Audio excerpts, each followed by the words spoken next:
Hello students, कैसे हैं सब आप? बढ़िया हैं? चलिए बढ़िया है, हम भी बढ़िया हैं। चलो स्टार्ट करते हैं तुरंत। कल हमने जो वेक्टर की बात करी थी, तो वेक्टर में हमने मल्टीप्लिकेशन, वेक्टर का एडिशन, वेक्टर का सब्सट्रैक्शन, पैरेललोग्राम थ्योरम, ये सब चीजें खत्म कर डाली हैं। अब आपको वेक्टर में केवल रिलेटिव वेलोसिटी बची है, उसके बाद आपका वेक्टर चैप्टर भी कंप्लीट हो जाएगा। रिलेटिव वेलोसिटी का थोड़ा मेथड अलग है, इस वजह से हम उसको अलग पढ़ाएंगे। उससे पहले जो पीछे के हमने न्यूमेरिकल बचे हैं वो कर लेने हैं आज, ठीक है? तो आज हम थोड़ा सा न्यूमेरिकल करते हैं वेक्टर के, किस तरीके के न्यूमेरिकल आते हैं। जैसे अभी हमने आपको यूनिट वेक्टर का भी न्यूमेरिकल नहीं करवाया है, कुछ और हमारे पास है न्यूमेरिकल जो आज हम कर लेंगे, ठीक है? उसके बाद हम आगे की तरफ बढ़ेंगे तो आपको रिलेटिव वेलोसिटी पढ़ाएंगे। चलिए न्यूमेरिकल करते हैं आज हम। आपको पता है कि सारे फॉर्मूले, आप न्यूमेरिकल करने बैठे तो एक जगह सारे फॉर्मूले अप्लाई लिख लिया करें। एक तो आपको पता है कि रिजल्टेंट वेक्टर का फॉर्मूला आपको पता है कि vector A plus vector B होता है हमारे पास। दूसरा एक और पैरेललोग्राम थ्योरम वाला फॉर्मूला पता है कि r = √a² plus b² plus 2ab cos theta होता है। वो तो डिपेंड करेगा कि थीटा कितना होगा, ठीक है? एक यूनिट वेक्टर का भी फॉर्मूला आप लोगों ने पढ़ा था कि यूनिट वेक्टर a कैप = इस तरीके से हुआ करता था, टोटल वेक्टर अपॉन में मॉड ऑफ वेक्टर। ये आपको पता है। जहां पर मॉड ऑफ वेक्टर निकालने का फॉर्मूला भी आपको पता है कि किसी का मैग्नीट्यूड कैलकुलेट करने के लिए axi कैप का square plus ay j cap का स्क्वायर प्लस az के कैप का स्क्वायर, ये होता था। एक फॉर्मूला और लिख लेते हैं, यूनिट वेक्टर का हो गया। ये दो फॉर्मूले ऊपर के हो गए आपके पास में। एक ही पैरेललोग्राम का फॉर्मूला था आपके पास में, और इसी में एंगल निकालना होता था जब इसकी डायरेक्शन कैलकुलेट करनी थी। तो tan थीटा इक्वल्स टू क्या हुआ करता था आपके पास में b sin theta upon a plus b cos theta. एक ये फॉर्मूला भी बनता था, ठीक है? इतने फॉर्मूले आपके पास में हुआ करते थे जो हम इसमें यूज करेंगे ज्यादातर। उसके बाद क्रॉस डॉट प्रोडक्ट का था, एक डॉट प्रोडक्ट का था vector a dot b equals to ab, a dot b equals to ab cos theta, और एक क्रॉस b का भी था formula, vector a cross b equals to ab sin theta. जब किसी दो के बीच का एंगल कैलकुलेट करना होता था। परपेंडिकुलर के लिए क्या होता था कंडीशन कि a परपेंडिकुलर टू b, तो आपका फॉर्मूला क्या बनता था? इसके लिए आपको प्रूव ये करना होता था कि a dot b equals to 0, ठीक है? इस तरीके से अगर कोई वेक्टर एक दूसरे के परपेंडिकुलर थे, थीटा पे डिपेंड करेगा यहाँ पर, ठीक है? Vector a dot vector b को 0 के बराबर दिखा दीजिए तो आप उसको क्या करेंगे? प्रूव कर लेंगे। तो ये सारे फॉर्मूले हैं, इनको नोट डाउन कर लीजिएगा एक जगह पर, उसके बाद आगे करना स्टार्ट करते हैं, ठीक है? चलिए क्वेश्चन करते हैं हम लोग, ठीक है? पहला क्वेश्चन देखिए आपकी स्क्रीन पे नजर आ रहा है। A motor boat is racing towards north at 25 km/h and the water current in that region is 10 km/h in the direction of 60 degree east of south. Find the resultant velocity of the boat. ठीक है? Boat की resultant velocity आपको क्या करनी है? Calculate करनी है। यह एनसीईआरटी का क्वेश्चन है, इसी टाइप के क्वेश्चन आपके आगे पूछे जाएंगे, ठीक है? कंपटीशन में भी। चलिए हम बात कर लेते हैं थोड़ा सा इसमें। देखो हमारे मार्कर का कैप हो गया। देखिए क्या है, कह रहा है कि एक motor boat is racing towards north at 25 km/h। पहले तो हम ऐसा फिगर बनाएंगे बहुत ही आराम से। हमें पहले डायरेक्शन बना लेनी है सारी। ये आपको पता है ऊपर नॉर्थ बनाना है, नीचे साउथ, इधर ईस्ट और इधर वेस्ट, ठीक है? ये बनाना है। और हमने आपको पहले ही बता रखा है कि जब ये डायरेक्शन बनाएंगे तो ये डायरेक्शन अपवर्ड डाउनवर्ड में नहीं है, वर्टिकल नहीं है। हम बोर्ड पे बना रहे हैं, इस वजह से आपको वर्टिकल नजर आ रही है, लेकिन ये प्लेन पर होती है ऐसे, नॉर्थ साउथ, ठीक है? प्लेन पर, इसको भी ध्यान रखिएगा। तो क्या है हमारे पास, कह रहा है कि एक मोटर बोट है जो कि racing towards north at 25 km/h। North की तरफ मान लीजिए कोई एक मोटर बोट जा रही है 25 km/h की स्पीड से, तो ऊपर की तरफ मान लीजिए ये बोट है और वेलोसिटी ऑफ बोट आपको दे रखी है, कितना दे रखी है? 25 किलोमीटर।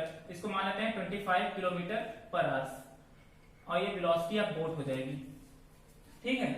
इसके बाद क्या कह रहा है कि in the region and the water current in that region is 10 km/h in the direction of 60 degree east of south, ठीक है? ईस्ट ऑफ साउथ मतलब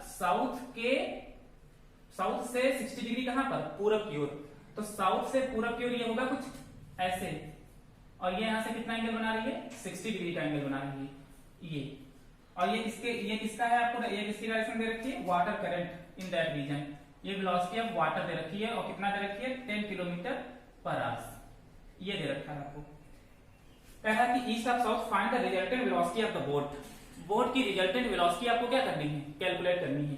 चलिए एक तो आपको ये दे रखा है वेक्टर ऊपर की तरफ, ये डायरेक्शन ऑफ बोट है, ये डायरेक्शन ऑफ क्या है, ये स्टीम है या करंट की, उसकी क्या कहते हैं, वाटर की है। तो इसका रिजल्टेंट कहां से पास करेगा, इस तरीके से इसका रिजल्टेंट क्या करेगा, पास करेगा। ठीक है, अब इसी रिजल्टेंट को आपको कैलकुलेट करना है। तो अगर हम बात करते हैं इसकी रिजल्टेंट को अगर कैलकुलेट करना है, तो पहले तो हमको क्या है, फॉर्मूला पता है कि resultant R equal to under root A square plus B square plus 2ab cos theta. ये फॉर्मूला आपको पता है। ठीक है, जहां पर ये जो थीटा होता है ये दो वेक्टर के बीच का एंगल होता है। तो आपको पता है कि एक ये वेक्टर है, दूसरा ये वेक्टर है, तो इनके बीच का पहले तो एंगल पता कर ले कितना होगा। तो आपको पता है कि ये इतना एंगल कितना है, ये इतना 90 डिग्री होगा, यहां से यहां तक ये पूरा 90 डिग्री। और अगर ये 60 डिग्री है तो ये भी 90 डिग्री टोटल होगा, तो ये वाला एंगल कितना हो जाएगा, 30 डिग्री हो जाएगा। और ये वाला एंगल आपको पूरा पता है कितना हो जाएगा, 90 डिग्री। तो ये टोटल एंगल कितना हो जाएगा, सीधे सीधे अगर हम टोटल एंगल लिखें, ये वाला टोटल एंगल, तो ये कितना डिग्री हो जाएगा, 120 डिग्री। ठीक, अब हमको आप इसमें पुट कर देना है। तो ये रिजल्टेंट वेलोसिटी हमको निकालनी है। ये मान लेते हैं इसकी रिजल्टेंट वेलोसिटी r है हमारे पास। ठीक है, रिजल्टेंट वेलोसिटी को v के बराबर मान लेते हैं, क्योंकि v फॉर वेलोसिटी, r का रिजल्टेंट। तो रिजल्टेंट जिसका रिजल्टेंट पूछेगा उसी का हम क्या कहते हैं, उसी का सिंबल हम वहां पर रख देंगे। ठीक है, तो आपके पास में ये v इक्वल टू क्या बन जाएगा, अंडर रूट, ये हमारे पास क्या हो जाएगा, बोट की वेलोसिटी का स्क्वायर प्लस वाटर की वेलोसिटी का square plus 2vb vw cos theta. ठीक, तो ये v बराबर कितना, under root velocity of boat कितना दे रखी है, 25, इसका स्क्वायर कर लीजिए, प्लस वेलोसिटी ऑफ वाटर 10 का square plus 2 into 25 into 10 into cos 120 degree. ठीक, अब इसको केवल कैलकुलेट कर लीजिए, v इक्वल टू कैलसी दो जरा, कितना हो जाएगा, ये 25 का स्क्वायर करोगे तो ये हो जाएगा आपका 625 प्लस ये 100 हो जाएगा, प्लस इसको मल्टीप्लाई कर लीजिए 25 इंटू 2 इंटू 10, ये आ जाएगा आपका 500 इंटू, अब यहाँ पर बचा cos 120, तो cos 120 की वैल्यू होती है -0.5, मतलब -0.5 का मतलब 1/2 माइनस की, तो ये माइनस हो जाएगा आपके, ये 0.5 हो जाएगा। अब इसको सॉल्व कर लीजिए तो टोटल आ जाएगा आपके पास में, अब सॉल्व आपको करना ही पड़ेगा, 625 प्लस 100 और ये माइनस का 100 इंटू 0.5, ये आपका आ जाएगा 25.98, ये 25.98, ये सब किलोमीटर पर आवर्स में दे रखी थी, तो ये भी किलोमीटर पर आवर्स में आएगी। तो ये इसका आंसर हो जाएगा वेलोसिटी का। ठीक है, चलिए इसको ध्यान से धीरे इसको कैलकुलेट करेंगे तो ये आपका आ जाएगा, ये 25 नहीं आएगा, सॉरी 21.79 ये आ जाएगा इसको कैलकुलेट करने पर। ठीक है, 21.79। अच्छा, अगर हम बात करते हैं कि ये वेलोसिटी है हमारे पास बोट की और ये यहाँ पर वेलोसिटी है वाटर की, तो ये हमने रिलेटिव वेलोसिटी निकाल ली है। अगर इसकी डायरेक्शन पता करनी हो हमको, अच्छा हमने तो अंधी मान रखी बना ली है ये वाली, है ना, जरूरी भी ये यहीं से निकले ऐसे करके, हो सकता है ये यहाँ से पास करे, हो सकता है यहाँ से हो, या हो सकता है ऊपर से हो, तो हमको इसकी डायरेक्शन क्या करनी पड़ेगी, फाइंड आउट करनी पड़ेगी कि ये रिलेटिव वेलोसिटी आखिर किन दो फेस के बीच में होनी चाहिए, है ना।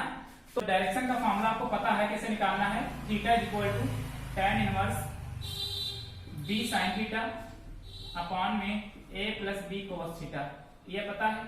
ठीक है, तो इसको मान लीजिए वेक्टर a और ये वाला हो जाएगा वेक्टर b, इन दोनों की वैल्यू यहाँ पर पुट करिए, तो थीटा इक्वल टू कितना हो जाएगा, tan इनवर्स b हो जाएगा 10 और ये sin 120 डिग्री अपॉन, और नीचे का हो जाएगा 25 वेक्टर a दे रखा है, और ये हो जाएगा आपके पास में 10 cos 120 डिग्री।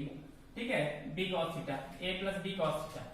अब अगर इसको सॉल्व करोगे, इतना सॉल्व करने पर जब आपका आएगा वो हो जाएगा tan इनवर्स, और ये सॉल्व करने पर आपके पास में आ जाएगा क्या कहते हैं 0.433, आप लोग कर लीजिएगा इसको सॉल्व, 0.433, और ये वैल्यू होती है आपकी, ये वैल्यू होती है 23 डिग्री 4 मिनट की, 23 डिग्री 4 मिनट।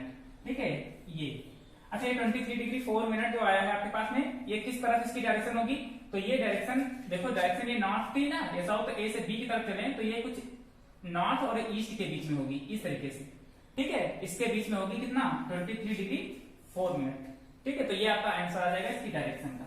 इस तरीके से आप डायरेक्शन पता कर लेंगे कि इसकी डायरेक्शन किस तरफ होनी है, मतलब किस फेज में ये पड़ेगा। चलिए आगे समझ में बहुत ही सिंपल था, ठीक है, कोई दिक्कत नहीं इसके अंदर। चलिए दूसरा न्यूमेरिकल करते हैं, इसको नोट डाउन कर लीजिएगा। तो ये क्वेश्चन है आपके स्क्रीन पे नजर आ रहा है, इधर देखिएगा स्क्रीन पे भी आपके है। इसमें है vector a equal to 2i minus J plus 3k, vector b equal to 3i minus 2j minus 2k। तो find the unit vector of, पहला है vector a plus vector b, दूसरा दिया है vector a minus vector b। मतलब आप पहले vector a plus vector b calculate करिए, उसके बाद उसी का यूनिट वेक्टर आप क्या करिए बताइए। तो इसको सॉल्व करना है तो कैसे सॉल्व करेंगे, पहला हम सोल्यूशन देखते हैं कितना होगा। पहला सोल्यूशन देखिए, आपको वेक्टर a वेक्टर b दिया है, सबसे पहले हम vector a plus vector b निकाल लेते हैं। तो vector a plus vector b का मतलब आप निकालना आता है बहुत ही अच्छे से, 2i माइनस j प्लस का 3k प्लस वेक्टर b। जिन्होंने एडिशन वगैरह नहीं देखा है वो वाला जाइए डिस्क्रिप्शन बॉक्स में, आपको लिंक मिल जाएगी एडिशन की, वहां पर पहले एडिशन वाला वेक्टर देख लीजिए, ठीक है, वो वाला लेक्चर। तो ये 2 और 3 कितना हो जाएगा 5i, ये देखिए कितना हो जाएगा माइनस का 1, और ये प्लस ही, तो यहाँ पर प्लस ही लगेगा ना, ठीक है। अब ये j को j के साथ में जोड़ेंगे, i के कंपोनेंट को जोड़ेंगे साथ में, तो ये माइनस का 1 और यहाँ पर हो जाएगा आपके पास में माइनस का 2, तो ये हो जाएगा माइनस का 3, तो ये प्लस माइनस मिलकर के 3j हो जाएगा ये, ठीक है। और ये 3 और ये प्लस का 2 होगा एक्चुअली में, लेकिन अंदर माइनस होगा तो 3 माइनस 2 कितना हो जाएगा k, तो ये प्लस का कितना k, तो ये आपका निकल आएगा क्या vector a plus vector b। अगर हम इसको मान लें वेक्टर c के बराबर मान लेते हैं कि vector a plus vector b equal to क्या है वेक्टर c। अब हम इसी का यूनिट वेक्टर कैलकुलेट कर लेंगे। अब यूनिट वेक्टर अगर इसी का निकालना है, c लिखा है, इसका मतलब हम a vector plus b vector इस पूरे का यूनिट वेक्टर कैलकुलेट कर रहे हैं। तो इसको हमने क्या मान लिया है c मान लिया है, इतना बड़ा हम नहीं लिखेंगे इसको। तो ये c cap equal to formula पता है कि total vector divided by mod of vector. तो टोटल वेक्टर आपको दिया कितना 5i माइनस 3j प्लस का k, फॉर्मूले में पुट किया केवल, और नीचे मैग्नीट्यूड रख देते हैं c का। तो c का मैग्नीट्यूड रखेंगे तो कितना हो जाएगा अंडर रूट, ये 5 का कितना हो जाएगा 25, 5 का स्क्वायर 25, 3 का 9, देखो माइनस है, जब स्क्वायर करेंगे अंडर रूट के अंदर तो प्लस ही हो जाएगा, और ये प्लस का कितना 1। तो इसको और सॉल्व करिएगा तो कितना हो जाएगा, देखिए ये 5i माइनस का 3j प्लस का k divided by under root, ये कितना हो जाएगा 9 1 10 हो जाएगा 35 हो जाएगा अंडर 35, यही आपका आंसर हो जाएगा बस, ठीक है। तो a प्लस b का यूनिट वेक्टर जो होगा उसका आंसर क्या होगा 5i minus 3j plus k और अपॉन में हो जाएगा अंडर रूट 35, ठीक है। आए समझ में सिंपल था, दोनों को ऐड किया, उसको हमने एक c वेक्टर के बराबर मान लिया और उसी का कैप हमने यहाँ पर क्या कर लिया कैलकुलेट कर लिया, ठीक। इसको लिख लीजिए। दूसरा आपको a माइनस b का यूनिट वेक्टर कैलकुलेट करना है, तो उसी तरीके से इसको भी कैलकुलेट कर लेंगे। पहले आपको वेक्टर a, चलिए दूसरा करते हैं vector a minus vector b। तो उसी सेम क्वेश्चन की तरह हम भी कर लेते हैं vector a minus vector b, मतलब दोनों वेक्टर को माइनस कर लीजिए। आपकी बात 2i minus j plus 3k minus दूसरा हो जाएगा 3i minus 2j minus 2k, ठीक है। अब देखिए माइनस कर लेते हैं, 2 को 3 में से माइनस करेंगे 2 माइनस 3 इंटू आई, ठीक है, प्लस यहाँ पर हमेशा लगता है। फिर देखिए यहाँ -1 है और माइनस करेंगे ना इसमें से, और ये -2 तो मिलकर के क्या हो जाएगा प्लस का 2j हो जाएगा। ये देखिए माइनस प्लस, ये हो जाएगा 3 माइनस माइनस मिलकर के कितना हो जाएगा प्लस का 2 और ये k हो जाएगा। तो 2 माइनस 3 माइनस का i, 2 माइनस 1 ये हो जाएगा प्लस का j और ये 3 2 कितना हो जाएगा 5k। तो ये आ गया vector a minus vector b। अब हमको इसको भी मान लेना है कि वेक्टर c के बराबर हम मान लेते हैं, तो इसी का भी यूनिट वेक्टर कैलकुलेट कर लीजिए। तो टोटल वेक्टर और divided by mod of vector, तो टोटल वेक्टर कितना है i plus j plus 5k upon under root, देखिए इसका स्क्वायर प्लस इसका स्क्वायर प्लस इसका स्क्वायर, तो ऊपर कितना हो जाएगा i plus j plus 5k divided by under root, देखिए 25 ये हो जाएगा और 26 और ये 27, तो अपॉन कितना हो जाएगा 27। तो एक आंसर आपका ये आ जाएगा। तो ये a माइनस b का यूनिट वेक्टर का आंसर, और ऊपर भी निकाला था a plus b unit vector, ठीक है। चलिए इनको नोट डाउन कर लीजिएगा, बहुत ही सिंपल है, कुछ नहीं है, केवल फॉर्मूले में उठा करके पुट कर देना है और आंसर इसी तरह लिख देना है आपको, ठीक है। चलिए इसको लिख लीजिए। नेक्स्ट क्वेश्चन देखिए, स्क्रीन पे आके देख लीजिए, लिखा है कि for what value of m the vector a vector A equal to आपको दे रखा है, कितना दे रखा है 2i प्लस का 3j माइनस का 6k and is perpendicular to vector b is equal to 3i minus mj plus 6k। ठीक है, इसका मतलब ये है कि आपको बताना है कि m की किस वैल्यू के लिए ये वेक्टर a वेक्टर b के क्या होगा, परपेंडिकुलर होगा। तो अभी हमने केस आपको बताया था कि जब कोई एक vector a perpendicular vector b पूछे तो आपको a dot b equal to क्या दिखा देना है, 0 दिखा देना है। इसके बराबर रखेंगे, ये हमको पता है। तो पहले हम a डॉट b क्या करें, कैलकुलेट कर लें vector a dot vector b। देखिए ये हमारे पास कितना है 2i plus 3j minus 6k, यहाँ पर डॉट लगा दिया और ये वेक्टर b लिख लिया 3i माइनस mj प्लस का 6k। सिंपल है। और a डॉट b को किसके बराबर रखना है, 0 के बराबर रखना है। ये केस हम आपको ऑलरेडी बता चुके हैं क्रॉस प्रोडक्ट में। तो कितना हो जाएगा, देखिए मल्टीप्लाई करिए, 2 को 3 से मल्टीप्लाई करेंगे कितना हो जाएगा 6। और हमने आपको बताया था कि डॉट प्रोडक्ट में आंसर आई जे के फॉर्म में नहीं लिखे जाते हैं, क्योंकि डॉट जब मल्टीप्लाई होता है डॉट प्रोडक्ट में ये स्केलर क्वांटिटी हो जाती है। तो हम इसको इसी तरह लिखेंगे, आई जे के फॉर्म में नहीं लिखेंगे। ठीक है, इसी तरह से प्लस लगाया, अब 3 को मल्टीप्लाई करेंगे m से, तो 3 इंटू माइनस m तो कितना हो जाएगा, माइनस का 3m हो जाएगा। अब ये देखिए माइनस का 6 प्लस के 6 से मल्टीप्लाई होगा तो 6 का कितना हो जाएगा, माइनस का 36। और इसको किसके बराबर रखेंगे, 0 के बराबर। तो ये कितना हो जाएगा, देखिए 36 में से 6 जाएगा तो कितना बचेगा आपके पास में, माइनस का 30 बचेगा और माइनस का 3m हो जाएगा ये आपके पास में इज इक्वल टू 0। ये अगर इधर उठा लाएं तो 3m इज इक्वल टू कितना हो जाएगा, माइनस का 30, तो ये कट जाएगा तो m इज इक्वल टू कितना आ जाएगा, माइनस का 10। तो m इज इक्वल टू आपका आ जाएगा -10। मतलब अगर m की वैल्यू यहाँ पर -10 हो तो वेक्टर a वेक्टर b के क्या होगा, परपेंडिकुलर होगा। तो जब कभी भी आपको एक वेक्टर किसी दूसरे वेक्टर के परपेंडिकुलर की बात करे तो आप a dot b equal to क्या पुट कर दीजिए, 0। ठीक है, लेकिन अगर पैरेलल की बात करें तो a cross b equal to 0 put कर दीजिए। ठीक है, तो ये चीजें अगर जिनको नहीं पता है कि a dot b equal to 0 कहां से आया है तो डिस्क्रिप्शन बॉक्स में जाइए, वहां पर डॉट प्रोडक्ट और क्रॉस प्रोडक्ट वाला लेक्चर देखिए, आपको पूरी तरीके से ये समझ में आ जाएगा। ठीक, तो इस तरीके से आप m बराबर कितना निकल आया, -10 का निकल आया। चलिए नेक्स्ट क्वेश्चन देखते हैं। नेक्स्ट क्वेश्चन देखिए क्या लिखा आपके स्क्रीन पर कि so that vector a equals to, so that आपको प्रूव करना है। ठीक है, so that vector a equals to कितना दिया है, हम नोट डाउन कर लेते हैं। वेक्टर a इक्वल्स टू दिया है 2i minus 3j minus k, 2i minus 3j minus k cap. ठीक है, ये दिया है। एंड वेक्टर b बराबर दिया है, and vector b is equal to, ये आपको दिया है माइनस का 6i प्लस का 9j और प्लस का 3k आई थिंक, हाँ आर पैरेलल। आपको प्रूव करना है कि ये दोनों एक दूसरे के क्या होंगे, पैरेलल हैं। ठीक, तो ये आपको बताना है कि आपको प्रूव करना है कि वेक्टर a वेक्टर b के क्या है, पैरेलल है। मतलब आपको a पैरेलल b प्रूव करना है। क्या पता है कि a क्रॉस b वेक्टर अगर इज इक्वल टू 0 हो जाए तो फिर हमारा पास हम कह सकते हैं कि ये एक दूसरे के क्या होंगे, पैरेलल होंगे। ये हमने आपको पढ़ाया है क्रॉस प्रोडक्ट और डॉट प्रोडक्ट में। ठीक है, तो हमको a क्रॉस b निकाल लेना है इसका, और a क्रॉस b किसके बराबर आ जाए, 0 के बराबर आ जाए। हमने मॉड बना लिया, वही काम कर लिया, i j k लिख लिया। ठीक, देखिए i के कंपोनेंट लिख लेते कितने हैं, 2 -3 -1, b के कंपोनेंट लिख लेते हैं -6 9 और 3। सॉल्व कर लेते हैं, vector a cross vector b is equal to, देखते हैं अगर इसको सॉल्व करने पर 0 आ जाता है तो हम कहेंगे कि ये पैरेलल है। अगर ये कंडीशन हो जाए तो हमने पहले i का निकाल लेना है।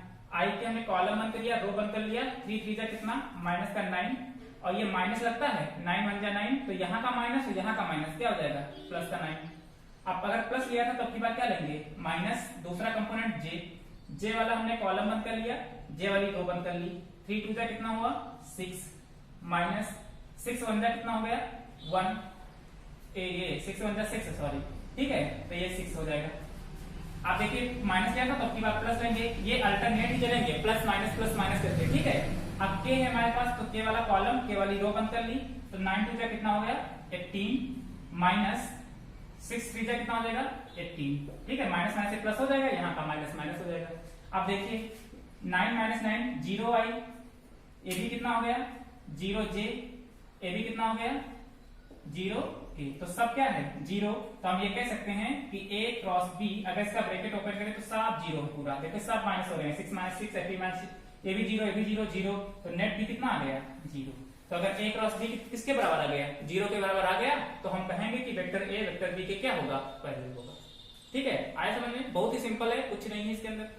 लेकिन अगर जिन्होंने पुराने लेक्चर नहीं देखे हैं उनको ये कुछ अजीब सा लगेगा, तो पहले जाकर के आप डिस्क्रिप्शन बॉक्स में जाइए और सारे लेक्चर आप उठ करके देख लीजिए पहले, तो आपको ये बिल्कुल आसान लगने लगेगी। ठीक है, चलिए देखिए नेक्स्ट क्वेश्चन। ये नेक्स्ट क्वेश्चन देखिए आपके पास में, calculate the area parallelogram whose two adjacent sides are formed by the vector A equal to आपको दे रखा है, वेक्टर A इक्वल टू दे रखा है 3i प्लस 5j और वेक्टर B इक्वल टू दे रखा है माइनस का 3i प्लस 7j। ये आपके पास में दे रखे हैं दो वेक्टर, और आपसे कहा कि एरिया कैलकुलेट करिए। अच्छा, अब एरिया कैलकुलेट करना है, आपको समझ में आ नहीं रहा है कि एरिया कैसे कैलकुलेट करा जाए, तो आपको ये दो साइड आपको दे रखे हैं ना, मतलब लेंथ इनटू विड्थ आपको दे रखी है, तो अब आपको कैलकुलेट करना है एरिया। एक चीज आपको पता होना चाहिए, अब आपको ये समझ में आना चाहिए कि हम इसमें डॉट प्रोडक्ट लगाएं कि क्रॉस प्रोडक्ट लगाएं, क्योंकि एरिया का फॉर्मूला तो पता है कि area equal to length into width होती है हमारे पास ये। ठीक है, और अब करना मल्टीप्लाई ही है हमको, क्योंकि दो साइड आपको दे रखे हैं इसके। लेकिन अब ये नहीं समझ में आ रहा है कि इसको मल्टीप्लाई तो दो तरीके से होता है ना, डॉट तरीके से भी होता है, क्रॉस तरीके से भी होता है, तो आपको ये नहीं समझ में आ रहा कि हम कौन सा लगाएं इसके अंदर, है ना। तो जब ऐसा में आए तो आपको पता है कि एरिया कैसी क्वांटिटी है, वेक्टर क्वांटिटी है। मतलब अगर हम किसी को L और B को मल्टीप्लाई करेंगे तो एरिया होगा ये, और एरिया कैसी क्वांटिटी है, एक वेक्टर क्वांटिटी है।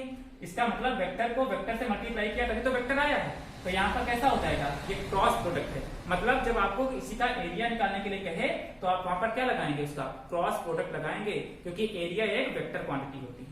ठीक है, चलिए तो आपको क्या करना है, vector A cross vector B आपको कैलकुलेट करना है। ये इसका क्या हो जाएगा, एरिया हो जाएगा।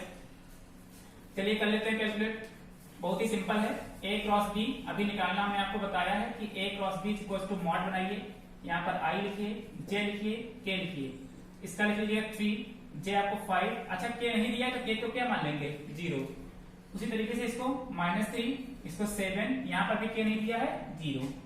तो A cross B equal to कितना हो जाएगा आपके पास में, देखिए पहला ले लेते हैं I वाला कॉलम, I वाली रो बंद करी, 5 0 0 -7 0 0, पूरा टर्म ही क्या 0। आगे बढ़ते हैं, माइनस लेंगे, प्लस आया था माइनस का J वाला टर्म बंद कर लेते हैं, 3 0 0, ये भी 0 0 -0, ये भी 0, प्लस K माइनस किया था, प्लस लेंगे, K वाला बंद किया, इसको बंद कर लिया, ये हो जाएगा 21। हमेशा पहले इसको ही मल्टीप्लाई करिएगा, -15, ये भी माइनस का, तो ये माइनस माइनस कितना, तो आपका ये आ जाएगा A cross B is equal to, ये तो 0 हो गया, मतलब 0i माइनस 0j प्लस ये कितना हो जाएगा 5x6, 2 और 1 कितना हो जाएगा 3, 36 आ जाएगा ये आपके पास में। ठीक है, 36। अब आपको क्या करना है, अब हमको ये अभी तो ये K, ठीक है, अब ये ना निकाला नहीं तो हम इसका मॉड निकाल लेंगे, क्योंकि हमको एरिया कैलकुलेट करना था ना, तो हम इसका मॉड निकाल लेंगे। मॉड निकालने का मतलब ये हो जाएगा कि 0 का स्क्वायर प्लस 0 का स्क्वायर और प्लस 36 का स्क्वायर।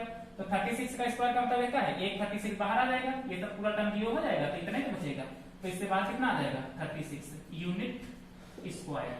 देखिए हमने यूनिट स्क्वायर इस वजह से लिखा हुआ है क्योंकि हमको ये जो लेंथ और विड्थ दे रखी थी, ना तो ये मीटर में दे रखी थी, ना तो सेंटीमीटर में दे रखी थी, हमको पता तो है नहीं, इसी वजह से हमने इसको यूनिट स्क्वायर लिख लिया है। कुछ भी हो सकता है वो मीटर सेंटीमीटर, तो इस तरीके से इसका आंसर आ जाएगा। तो जब आप किसी का एरिया कैलकुलेट करने के लिए कहे तो आप इस तरीके से उसका एरिया क्या करेंगे, कैलकुलेट करेंगे, क्योंकि एरिया एक वेक्टर क्वांटिटी है, इस वजह से हमने यहाँ पर A क्रॉस B को क्या किया है, फाइंड आउट किया। ठीक है, चलिए ठीक है। अब आपके स्क्रीन पे जो क्वेश्चन दिखाई पड़ रहे हैं, ये क्वेश्चन को आप खुद से सॉल्व करने की कोशिश करिएगा, ठीक है, और सिंपल सब इसी तरीके से लगने।